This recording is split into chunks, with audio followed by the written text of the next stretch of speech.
Hey everybody, we wanted to give you an update of what we've been doing here on the farm at LZH. This is our wheat field, but we have been planting sugarcane. I have no idea where he came up with this, so let's get him on down here and let him explain it to us. Mr. Critter, won't you explain this to us, please? What? We've planted sugarcane before, but never ever like this. Let's walk on over here and you tell us what we did. Well, instead of planting it in rows, which can cause problems and high winds, breaking it over and bending it over, and you wind up having a mess out here. One of the more ways they do it overseas, I've been reading a lot about, is they'll come through and they do it like a little pod. Each little section that you dig a pod, dig it out, and then I come through and you take your sugar cane, make like a big old wagon wheel, just like a wagon wheel off an old western show. Big old wagon wheel right in the middle of it, and then you can cover it all back up. And each one of them pods will just make massive amounts of sugar cane. And the good thing about this is during bad weather, or if you think you're gonna have high winds, once it's getting taller, because you want it to get tall, rather than have the winds break it over, you can put you some T-posts on each side and wrap the whole thing with some wire or some string, and that gives it a little extra support so it can get tall without it getting broken off. Plus, by doing it this way, I can get in here with a zero turn or even the old riding mower, and you can keep everything cleaned up and everything around it real good too. Plus, if you have a big dry spell, it's a lot easier to go through and just gravity feed some water and soak each one of your pods down to keep everything growing good. Everything I've seen from overseas, and a lot of people here now, even in the States, are doing it this way. And it seems to work better than just growing it in rows. Because in rows, it'll get so tall, you have a windstorm, and it comes through and it messes it up, and you'll have it going all over the place. And it does work, but as long as you don't have no major Yeah, because they've winds. done it like that for years. Yes, we have too, a couple times. Yeah. But this way right here, with the big pods, and it'll put out massive sugar cane gonna come out of it.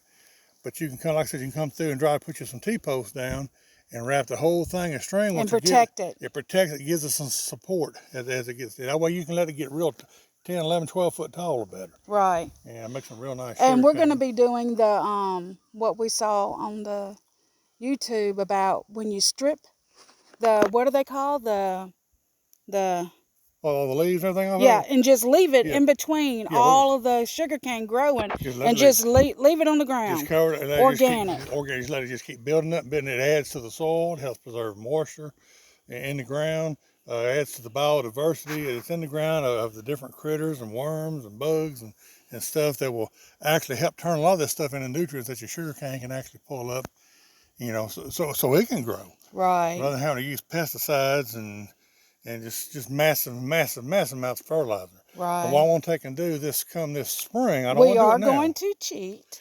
I don't want to do it this spring, well, right now, because I don't want anything trying to pop out of the ground.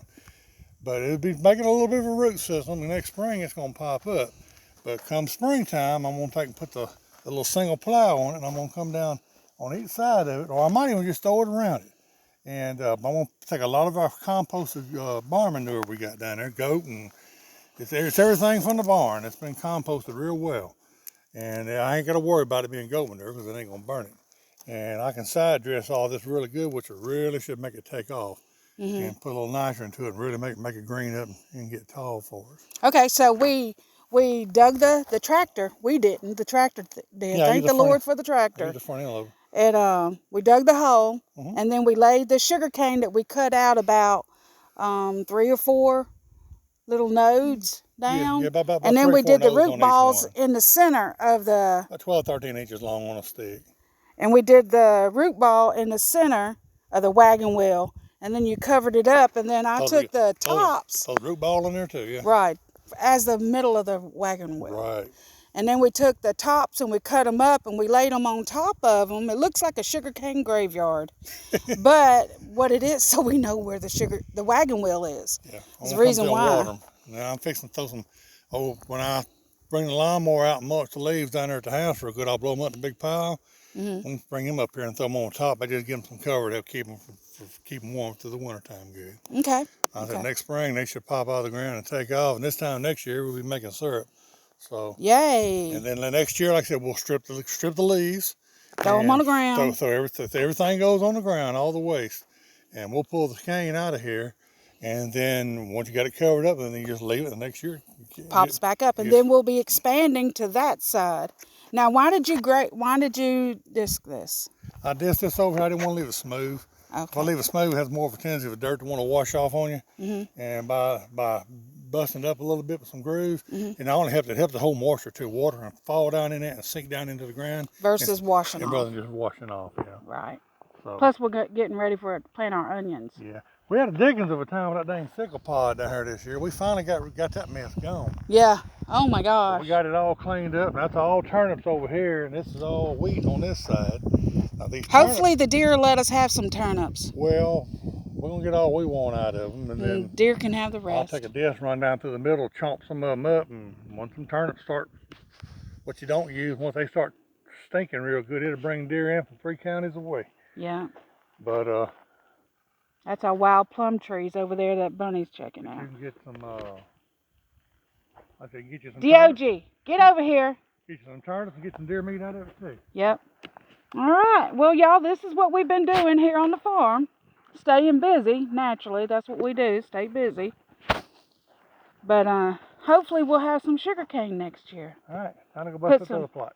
Let's go bust it up and get our leeks planted.